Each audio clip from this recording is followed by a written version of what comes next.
Salut à tous, aujourd'hui on se retrouve pour jouer à Last Bastion, un jeu d'Antoine Boza illustré par Pierrot.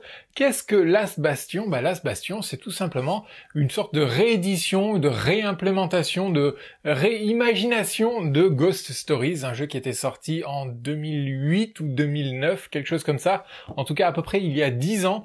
Donc Last Bastion est là pour fêter, on va dire, le 10e anniversaire de Ghost Story. Nouvelle thématique, c'était les fantômes chinois dans Ghost Stories. Ici, c'est un univers médiéval fantastique. Il s'agit toujours d'un jeu coopératif que l'on peut toujours jouer de 1 à 4 joueurs pour des parties d'environ 45 minutes. Je regarde l'âge conseillé, 14 ans et plus, et c'est toujours édité par Repos Productions. C'est un jeu très difficile, on va pas faire long feu à mon avis dans la partie, mais je vais vous montrer comment ça se joue. J'ai choisi non pas de jouer en solo parce que c'est extrêmement difficile je trouve en solo. Je vais simuler une partie à 2 joueurs, mais je suis tout seul, c'est pas bien grave, vous allez voir comment ça se passe. Ici, on se retrouve devant le plateau de Last Bastion avec la citadelle, le bastion à défendre, qui est ici. À le défendre de qui? Des armées de monstres et de démons qui vont arriver des 4 côtés. J'ai dit que je jouais à 2 joueurs, donc on a un joueur ici, c'est Sindara, si j'arrive bien à lire son nom, qui est représenté par cette figurine ici, avec l'anneau jaune, et elle est aidée de Tigan, qui est ici représenté par cette figurine. C'est un prêtre, je crois, c'est un prêtre humain. Il est donc à genoux en train de lire et il est symbolisé aussi par cet anneau bleu. Vous les verrez comme ça. Au passage, ce sont des figurines qui ont été peintes grâce à ce magnifique goodies que je montre vite fait, goodies exclusif. C'est une boîte qui renferme tous les personnages du jeu en version peinte. On les voit pas ici, on les verra mieux comme ceci. Sinon, le jeu de base, lui, vient avec les figurines qui ne sont pas peintes, c'est-à-dire qui sont simplement en plastique, telles que ici. Voilà, donc c'est des figurines qui ne sont pas peintes. Bref, ce n'est qu'un détail. Donc, nous avons nos 2 héros de part et d'autre. Chacun part avec 3 points de santé, 3 points de vie, un jeton appel aux armes, un jeton de la couleur qui correspond au plateau où il se trouve. Je vais expliquer tout cela en se jetant directement dans la partie. Je pense que je vais faire... Allez, on va faire peut-être 3 tours. On verra combien de temps on va durer. Ça risque d'aller assez vite, je ne vous le cache pas, parce qu'encore une fois, c'est extrêmement difficile. Allez, on y va, on part tout de suite. On va dire que Sindara est la première joueuse, première joueuse. Donc c'est elle qui va commencer. À chaque fois qu'un joueur commence à jouer, il doit faire 2 choses. D'abord, il doit faire la phase horde, c'est-à-dire qu'il va faire avancer les puissances du mal avant de pouvoir lui-même opérer dans la citadelle, dans le bastion, en allant se rendre dans les différentes cases. Je reviens là-dessus. D'abord, on va faire la phase horde. La phase horde, qu'est-ce qu'il faut faire? C'est très simple. On prend le plateau et j'ai pour aide-mémoire de le lire de bas en haut, c'est-à-dire qu'on va scanner le plateau. Je suis désolé pour des raisons de place, c'est pas forcément droit sur la caméra, mais on le scanne de haut en bas. Donc si on regarde de haut en bas, on regarde ici, il n'y a pas de carte encore, donc rien ne se passe avec les cartes, tant mieux. On arrive jusqu'ici à ce symbole qui nous dit si le plateau est rempli par 3 cartes, alors il se passe ceci.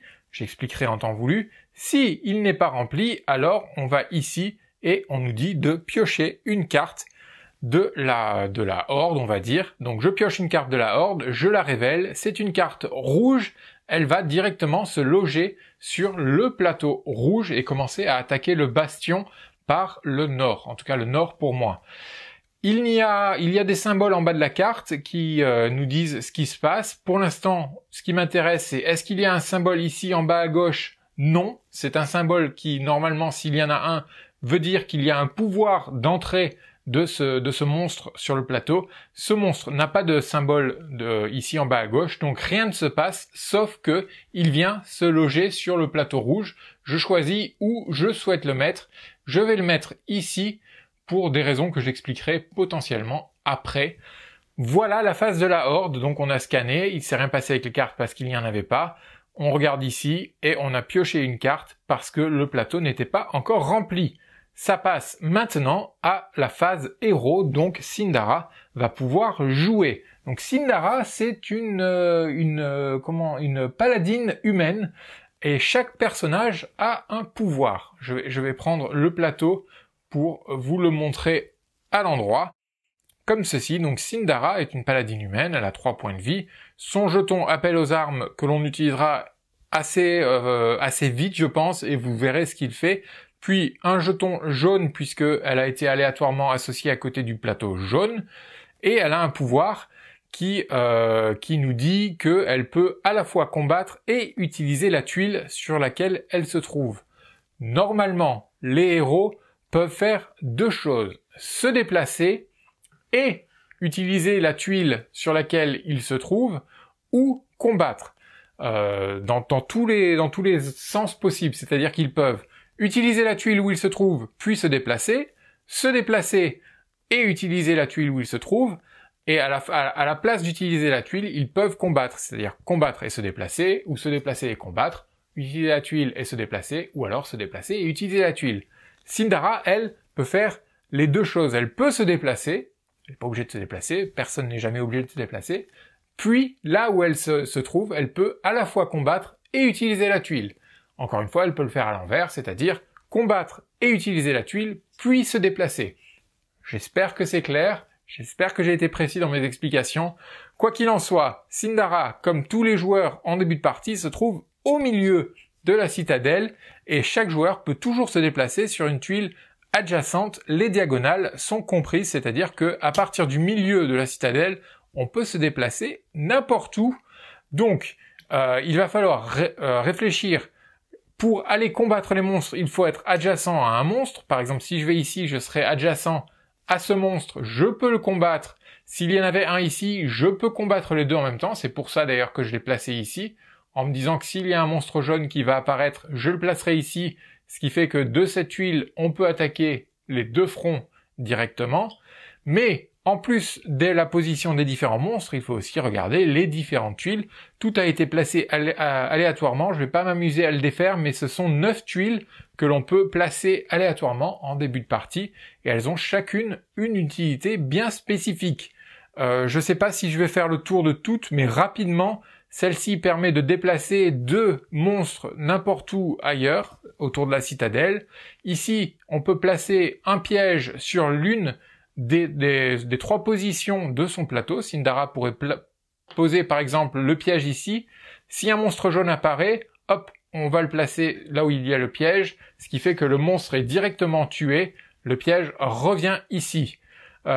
Ici, on peut donner un jeton équipement, c'est-à-dire un jeton de couleur, et il y a 5 couleurs différentes, au joueur qui l'utilise, ou guérir un personnage, puisque les personnages ont de la vie, ils peuvent être blessés, et ils peuvent revenir en jeu blessés, puis mourir.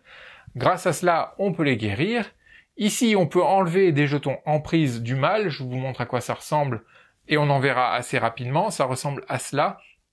J'espère que vous le voyez, c'est assez sombre, c'est tout noir, c'est un crâne qui dit que c'est l'emprise du mal. Les monstres, les héros ou les tuiles elles-mêmes peuvent être sous l'emprise du mal, on le verra plus tard. Donc cette tuile permet d'enlever 2 de ces tuiles. Ici, c'est un petit porte-étendard sur lequel on peut accrocher un drapeau, il y a les 5 couleurs, jaune, rouge, bleu, vert, et il y a une 5e couleur, le noir, qui correspondent en fait aux couleurs des monstres, et l'étendard permet de diminuer la force du monstre associé à cette couleur. Par exemple, si je mets un étendard rouge, tous les monstres rouges auront une vie diminuée de 1. Je n'ai pas parlé de la vie des monstres, on va vite le regarder avec ce monstre. Ce monstre a une puissance de 2 rouge, c'est-à-dire que pour le battre, il faut que j'aille à côté de lui, que je lance les dés et que j'obtienne au moins 2 faces rouges pour pouvoir l'éliminer. Il y a des faces blanches sur les dés qui sont des jokers et qui remplacent n'importe quelle face. Si ceci est mon jet de dés, je peux dire que chaque face blanche remplace du rouge, du coup je pourrais l'éliminer. Grâce à l'étendard, si je mets un étendard rouge sur cette tuile, chaque monstre rouge a -1, c'est-à-dire que ce monstre, le lanceur de crâne, n'aurait finalement plus qu'une force de 1 un rouge, donc un symbole rouge, ce qui veut dire que lorsque je lance mes dés, il faut que je n'ai qu'un seul symbole rouge, au moins un seul symbole rouge pour pouvoir le vaincre. Ici, on peut redonner un cœur à n'importe quel autre joueur et lui permettre de se déplacer n'importe où dans la citadelle. Ici, c'est un filet que l'on peut jeter sur un monstre pour le priver de l'un de ses pouvoirs, par exemple, le mettre ici sur ce monstre pour le priver de ce pouvoir. On peut le faire sur n'importe quel monstre. Ici, à condition de dépenser un point de vie, on peut tuer n'importe quel monstre autour de la citadelle. Attention, n'importe quel monstre, sauf, vous avez peut-être vu ce symbole, sauf les seigneurs de guerre. J'en parle dans un instant. Enfin, ici, on jette 2 dés et on récupère les 2 jetons de cette couleur correspondant à ce qu'on vient d'avoir. Les jetons, rapidement, et on aura à peu près fait le tour, les jetons permettent lors des combats de remplacer une phase de dés. Pour l'exemple de tout à l'heure, si je jette mes dés pour vaincre le monstre rouge, j'arrive ici, j'ai une phase blanche qui peut remplacer un des symboles rouges, et si j'ai en ma possession un symbole rouge, je peux le dépenser, ce qui me fait rouge et rouge, le monstre serait éliminé. Voilà à quoi servent ces jetons de couleur, et ici on peut en récupérer en fonction du résultat des dés. Rapidement, le seigneur de guerre, avant de commencer la partie, j'ai mélangé les monstres, et j'ai placé aléatoirement une carte seigneur de guerre, il y en a plusieurs dans le deck, qui viennent avec le jeu. On ne sait pas lequel a été choisi, mais ce seigneur de guerre a été placé 8 cartes derrière, donc 8 cartes au-dessus, 9 cartes on va dire au-dessus, près de la fin du deck. Et le but du jeu, pour remporter cette partie, ça sera d'éliminer ce seigneur de guerre, un monstre plus puissant que les autres, ça vous l'avez deviné. Ça sera sûrement pas faisable, c'est faisable, mais ça ne sera sûrement pas possible vu mon niveau, vu ma maîtrise ou ma non-maîtrise du jeu. Je ne pense pas arriver à battre ce seigneur de guerre, c'est très difficile. Par contre, les conditions de défaite sont multiples. Si tous les héros meurent, eh ben c'est une défaite. Si il y a 3 jetons en prise du mal sur le plateau ou dans la citadelle, je crois, dans la citadelle, à vérifier, dans la citadelle, la partie est perdue et il y a une autre condition de défaite que j'ai oubliée et que je m'empresse d'aller voir dans le manuel. Donc tous les héros sont hors combat, on perd. Une 3e tuile bastion passe sous l'emprise du mal, c'est ce que je viens de dire, on perd. Ou alors une carte horde doit être piochée alors que la pioche est vide. Et là, on perd également la partie. Vous savez tout. On peut y aller, on a fait la phase horde de Sindara, on passe à la phase héros, donc elle peut se déplacer, comme je l'ai dit, donc on va la déplacer et elle peut faire à la fois le combat et l'action de la tuile. Mais est-ce qu'elle peut faire l'action d'une tuile, se déplacer et combattre? Ça reste à vérifier, parce que ça serait très utile. Donc, il y a une fiche descriptive de chaque personnage. Lors de sa phase héros, Sindara peut utiliser l'action de la tuile bastion et combattre dans l'ordre de son choix, avant ou après son déplacement. Donc, c'est sur la même tuile, en fait. Donc, je peux pas faire l'action de cette tuile, me déplacer et combattre. Ce qui est bien dommage, ça m'aurait aidé, mais c'est pas grave. On va se déplacer et on va combattre. Donc, on va lancer les 3 dés de combat en espérant combattre ce monstre. On lance. Évidemment, la malchance commence. Je n'ai pas de jeton rouge du tout, donc rien ne se passe. Je n'ai pas de jeton non plus qui pourrait m'aider. Je n'ai pas de face rouge, donc rien ne se passe. Le combat est perdu. Rien ne se passe de particulier. C'était la fin du tour de Sindara et on va jouer dans le sens horaire. Donc Sindara a joué, on passe à ce plateau. Vous notez qu'il n'y a pas de joueur, mais c'est quand même un plateau. C'est un plateau qu'il va falloir activer. On dit que c'est un plateau neutre. Et comme tout à l'heure, on le lit de bas en haut. C'est-à-dire, on commence en haut. On regarde s'il y a des cartes. Oui, il y a des cartes. Est-ce qu'il y a des effets à activer pour ces cartes? Bon, là, il n'y a pas de carte. Ici, oui, il y a un effet, c'est à l'envers pour vous, mais cet effet me dit qu'il y a un jeton en prise de mal qui va arriver sur la carte Donc on le met sur la carte. La prochaine fois, quand ça revient à cette carte et qu'on arrive encore à ce pouvoir qui me dit de mettre un jeton emprise du mal, s'il y a déjà un jeton emprise du mal sur la carte, le prochain pion emprise du mal va se loger sur la première tuile du bastion directement en face, donc il viendrait ici et nous priverait de l'utilisation du pouvoir de cette tuile. C'est pour ça qu'il va falloir faire attention à ces jetons et ne pas les voir se multiplier trop rapidement sur le plateau de jeu. Bien, c'était la fin de ce plateau, donc on arrive au joueur bleu qui lui va faire la même chose. D'abord la phase de la horde, de bas en haut, il n'y a pas de carte. On arrive ici, est-ce que le plateau est rempli? Non, donc on pioche encore un monstre. C'est un monstre noir. Les monstres noirs peuvent aller n'importe où en priorité sur le plateau du joueur actif. Donc, il y a de la place sur le plateau du joueur actif, donc on peut le mettre ici, ici ou ici. Mais avant de le placer, je veux que vous voyez qu'il a un effet, c'est donc un jeune vampire. Il faudra 2 faces noires pour le battre, et il a un effet d'arrivée, ce jeune vampire, c'est-à-dire qu'il fait perdre 1 point de vie au joueur actif, uniquement donc quand il est placé. On va le mettre, où est-ce qu'on va le mettre? Allez, on va le garder sur la même ligne en haut, c'est peut-être une mauvaise stratégie, mais c'est pas grave. Et donc, Tiagan perd un jeton d'énergie. C'était la phase de la horde, ça passe à la phase héros, c'est donc à lui de jouer. Lui aussi a un pouvoir. Son pouvoir est indiqué sur son petit plateau, je vais le prendre pour le mettre comme ça à l'endroit.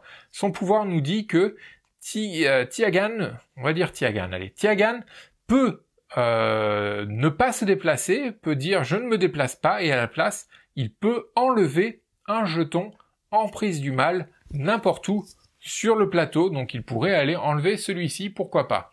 Sinon, il se déplace normalement et combat normalement. Donc, qu'est-ce qu'il a envie de faire, ce Tiagan? Est-ce qu'il a envie de se déplacer? Pas forcément, parce que il pourrait rester là, et au lieu d'aller combattre, il pourrait rester là et mettre un étendard. C'est ce qu'il va faire. On va mettre l'étendard rouge ici, pour diminuer la force du lanceur de crâne là-haut. Donc, il va dire qu'il ne se déplace pas non plus, donc on retire le jeton emprise du mal. C'était sa phase héros, c'est tout ce qui se passe. On continue dans ce sens-là et on arrive au plateau neutre ici. Pareil de bas en haut, rien ne se passe parce qu'il n'y a pas de carte. Et donc rien ne se passe du tout, donc on continue et on revient à Sindara. Sindara, pareil, de bas en haut, pas de carte. Ici, ce n'est pas rempli, donc on pioche une carte. Au passage, vous voyez que je reviens ici sur le plateau vert. Vous voyez que rien ne se passe parce qu'il n'y a pas de carte. On regarde, est-ce que le plateau est rempli? Oui, s'il est rempli, il se passe quelque chose, et chaque plateau a un effet différent. Et s'il n'est pas rempli, il ne se passe rien, puisqu'il n'y a aucun plateau joueur qui indiquerait que s'il n'est pas rempli, on pioche une carte monstre. C'est un petit peu là où se fait l'équilibre du jeu. À moins de joueurs, il y a effectivement moins de monstres qui apparaissent, mais à moins de joueurs, on a beaucoup plus de mal à aller aux 4 coins de la citadelle pour essayer de la défendre. C'est encore pire lorsque on est vraiment seul et que l'on a des monstres ici à combattre et d'autres qui arrivent ici. Il faut se déplacer, ça prend au moins 2 tours pour se déplacer de l'autre côté de la citadelle. C'est très difficile tout seul, c'est pour ça que je voulais simuler une partie à 2 pour aller un peu plus loin dans la partie et vous en montrer un peu plus. C'est un monstre de couleur noire, pareil que tout à l'heure.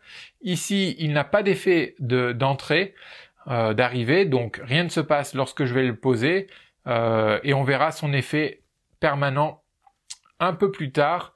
En fait, non, tout de suite, on va le voir. Donc quand il est posé, et il a un effet permanent, qui veut dire son effet permanent, je n'ai pas envie de dire de bêtises, donc je vais regarder directement.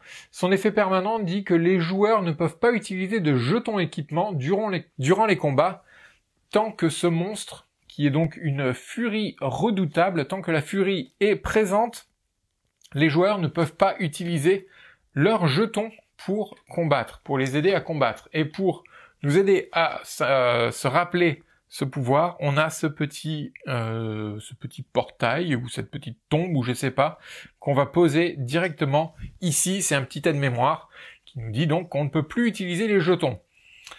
Bien, on arrive à Sindara qui elle se retrouve ici. Qu'est-ce que Sindara va faire? Alors, elle pourrait utiliser son jeton appel aux armes. Elle peut l'utiliser avant ou après son tour.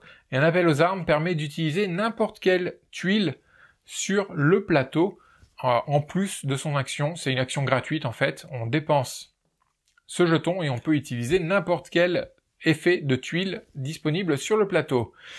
Ça pourrait être pas mal de l'utiliser pour mettre un filet sur ce pouvoir et donc nous permettre d'utiliser nos jetons tant que le filet bloque le pouvoir de la furie. Je sais pas si j'ai envie de faire ça, je pense pas encore le faire, c'est pas encore une situation désespérée, donc on va pas le faire, on va simplement rester là, et on va... Qu'est-ce qu'on peut faire? On va simplement combattre, on va commencer par combattre, et comme je le disais tout à l'heure, on combat les deux à la fois, donc on peut voir qui on attaque plus tard, en fonction des résultats que l'on a sur le dé. Donc, je combats, j'ai 2 rouges et un jaune, les 2 rouges vont directement aller faire mourir le lanceur de crâne.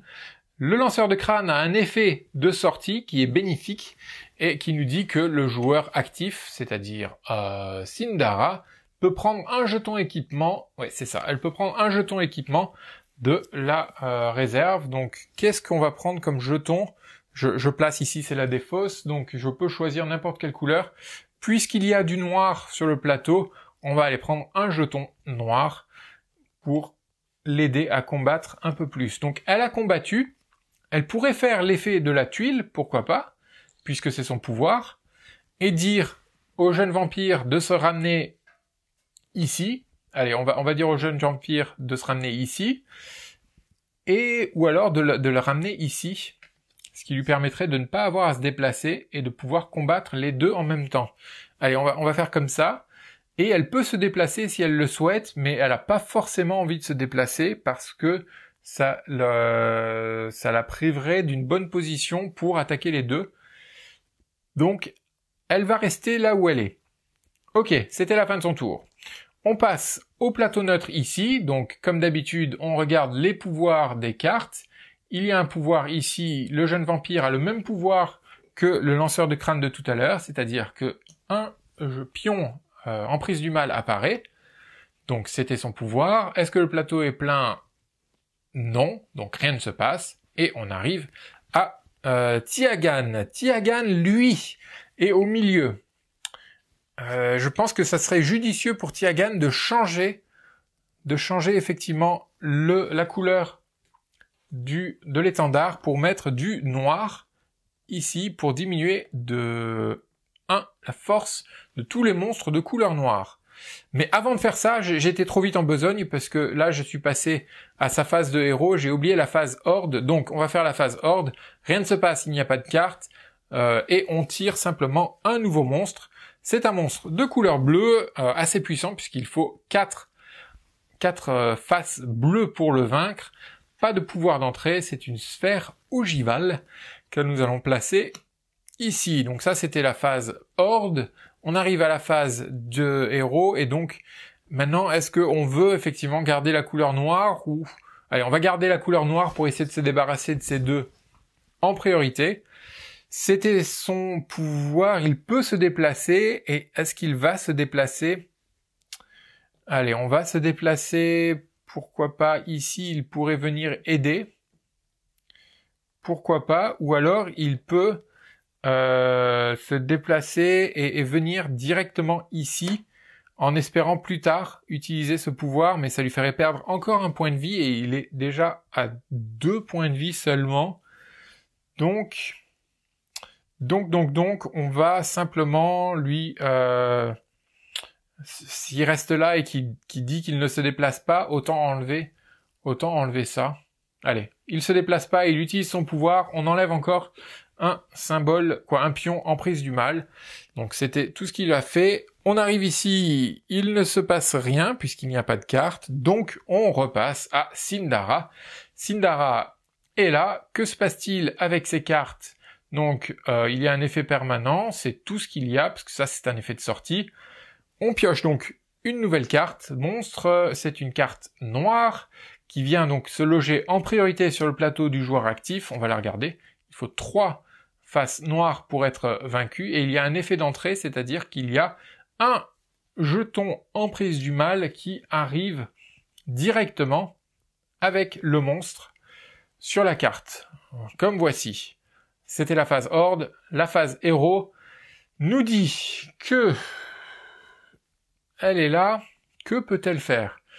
Que peut-elle faire? Je pense que le mieux c'est de combattre. Le mieux ça sera de combattre parce qu'elle n'a pas vraiment le choix. Elle est bien placée pour en combattre 2 à la fois. Par contre, elle ne peut pas utiliser les jetons puisque la furie redoutable nous empêche d'utiliser quelques jetons que ce soit. Ben, il n'y a pas le choix, on va faire ça, on va combattre, et si ça marche pas, on cherchera une autre tactique, parce que là, on va se faire déborder rapidement. Donc, allez, on combat, c'est pas mal. Il y a une face noire, une face blanche qui est donc Joker, qui remplace du noir, et on peut éliminer un monstre. Alors, je pense qu'on va enlever la furie, puisque c'est elle qui nous empêche d'utiliser nos jetons lors des combats, et elle a un effet de sortie, c'est-à-dire qu'elle fait gagner au joueur qui vient de la vaincre un jeton appel aux armes qui, je le rappelle, permet d'utiliser n'importe laquelle des tuiles, en tout cas l'effet de n'importe laquelle des tuiles. Comme ceci. Voilà. On repasse au plateau neutre. Donc, est-ce qu'il y a des effets? Oui, ce jeune vampire nous fait faire apparaître un pion emprise du mal, c'est tout ce qui se passe. On arrive ici, est-ce qu'il y a des effets? Oui, il y a des effets. Encore, pareil, un jeton ou un pion emprise du mal. Donc vous voyez que ça va assez vite. Si les 3 arrivent sur le plateau bastion, alors la partie est perdue. Je le rappelle. Donc ça, c'était la phase de la horde. Le plateau n'est pas rempli, donc on pioche encore une nouvelle carte. Rouge, qui vient donc sur le plateau rouge. Pas d'effet d'entrée, c'est un boucher assez facile à vaincre. On va simplement le mettre ici. Et c'est tout. Au passage, lorsque son pouvoir, on va dire lorsqu'il est activé, son pouvoir nous dit que le joueur actif doit perdre un jeton rond, c'est-à-dire soit un jeton appel aux armes, soit un jeton bleu. Puisque c'est un plateau neutre, qu'aucun joueur n'est associé au plateau rouge, ça va être soit Sindara, soit Tiagan qui va devoir assumer ou endosser l'effet de ce boucher. On y reviendra au moment voulu. Donc ça c'était la phase de la horde. On arrive à Tiagan qui nous dit qu'il veut faire... Qu'est-ce qu'il veut faire? Il veut peut-être déplacer des monstres ou alors aller ici pour récupérer... Peut-être aller ici récupérer des jetons en espérant avoir du bleu. Mais en même temps, son pouvoir, c'est ça toute la problématique avec Tiagan, c'est s'il reste là où il est, il permet d'enlever un de ses pions en prise du mal. Et c'est pas mal parce que si je ne fais rien avec ça, c'est dommage. Mais par contre, ce qu'il va faire, ce qui est peut-être encore mieux, c'est se déplacer, et il ne va pas combattre, parce qu'on peut que combattre en face, on ne peut pas combattre en diagonale. Mais à la place de combattre, il va utiliser l'action de la tuile qui nous dit de retirer 2 pions emprise du mal. Donc on va retirer ces 2-là, puisque c'est les 2 qui nous menaçaient le plus dans le sens horaire. On a fait tout ce qu'on pouvait. Il pourrait éventuellement utiliser son jeton appel aux armes et retirer une carte. Allez, pour le fun, on va le faire. Donc, on va utiliser l'appel aux armes. Non, c'est plutôt Sindara qui devrait le faire, puisque elle a 2 jetons appel aux armes. Donc, Tiagan a fini son tour. Rien de plus se passe à son niveau. On passe ici, rien ne se passe, il n'y a pas de carte. On revient à Sindara. Et je pense que je vais m'arrêter là, parce que vous avez vu les mécaniques, vous avez vu comment ça se passe. Ce que je vais faire par contre, c'est donc j'arrête la vidéo ici. Je vais continuer la partie, essayer de la finir, voir jusqu'où je peux arriver dans une deuxième vidéo. Si le cœur vous en dit. Si vous avez envie de voir la fin de la partie, n'hésitez pas à cliquer sur la vignette qui va apparaître dans quelques instants. Moi, ce qu'il me reste à faire, c'est déjà de vous remercier d'avoir regardé le début de cette partie ça s'appelle L'As Bastion, un jeu d'Antoine Boza, illustré par Pierrot, édité par Repos Productions. On peut y jouer tout seul, on peut y jouer à 2, à 3 ou à 4, c'est peut-être à 4 la meilleure configuration. En tout cas, c'est un jeu coopératif, vous l'avez vu, assez difficile, même très difficile. Et pour voir la fin de la partie, n'hésitez pas à cliquer sur la prochaine vignette. En attendant, mettez le pouce, s'il vous plaît, mettez le pouce, ça nous aide beaucoup à extralife.fr pour gagner un peu de visibilité. Si la vidéo vous a plu, n'hésitez pas à la partager sur vos réseaux sociaux aussi. Je vous dis à très bientôt. Ciao!